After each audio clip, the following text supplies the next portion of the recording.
அழுதாள் இப்போ சதுதிரணியனும் கேட்டு தனலது மெழுகு போற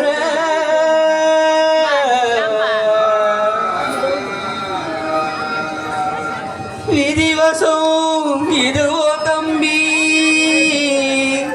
என்று நான் வாழ்வேன் என்று குதிக்கொள்ளும் மனத்தனாகி குழந்தவன் புலம்பினானே.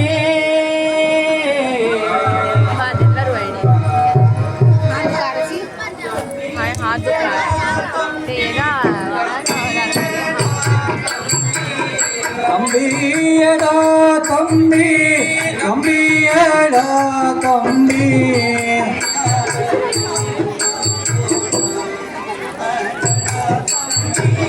தனியாக மாந்தாயுடா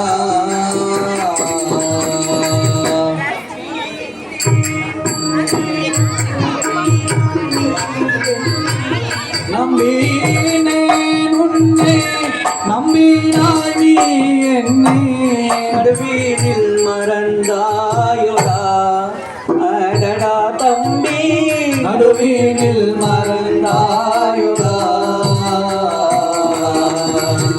உந்த நாள் செல்வம் வந்துதென்றிருந்தேண்டா உள்ள நாள் செல்வம் வந்துதென்றிருந்தேண்டா அடடா தம்பி வெறும் செல்வம் இழந்தேனடா. ஒரு இருளடந்த கானகத்தில் அழகிய மான் துள்ளி விளையாடி கொண்டிருந்தன. அந்த மானை கொல்ல வேங்கையா வர வேண்டும்.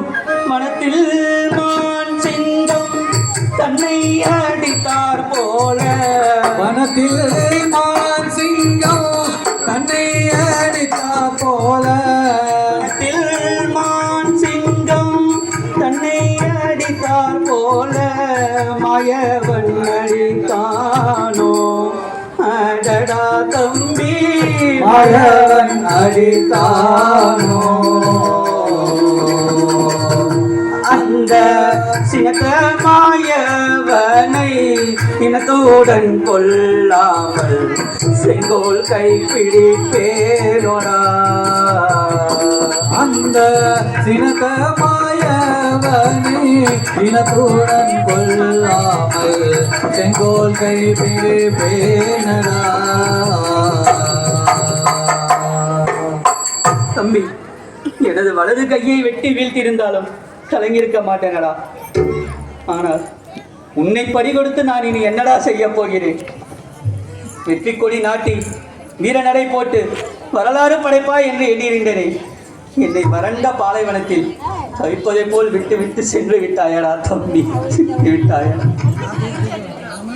இந்த உலகத்தையே வென்று வருவாய் என்று மிக மகிழ்ச்சியாக இருந்தேனடா.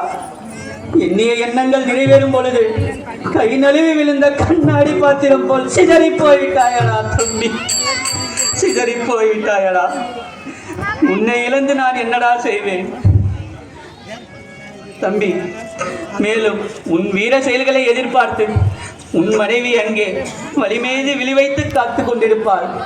அவளிடம் சென்று என் தம்பி இறந்து விட்டான் என்ற செய்தியை எப்படியடா சொல்வேன், எப்படியடா சொல்வேன்? ஏனடா இந்த நிலை? என்னை தனிமையில் புலம்பும் அளவிற்கு ஆளாக்கி சென்று விட்டாயடா தம்பி. தம்பி, மேலும் இந்த உலகத்தில் உள்ள மும்மூர்த்திகளாலும் தேவர்களாலும் கொல்ல முடியாத உன்னை கேவலம் ஒரு பன்றியா உன்னை கொன்று விட்டது. இதெல்லாம் அந்த மாயவனின் வேலையாகத்தான் இருக்க வேண்டும். தம்பி, உன்னை கொன்றவனை கண்டுபிடித்து பழிக்கு பழி, பதிலுக்கு பதில், ரத்தத்திற்கு ரத்தம் வாங்கிய திருவே.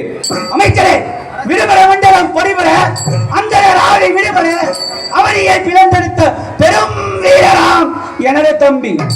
எனது தம்பியை கொன்றவரை கண்டுபிடித்துக் கொண்டு அதில் சித்தம் குருதியை என் மார்பில் பூஜை கொள்ள துடைத்துக் கொண்டிருக்கும் நான் எரிமலையாய் கொசலைக்கும் ஆழ்கடலாய் ஆகிவிட்டதே மந்திரி, ஆகிவிட்டது. என்ன செய்வது? ஆகையால் என் தம்பியை கொன்றவனை எப்படியாவது பழி வாங்க வேண்டும்.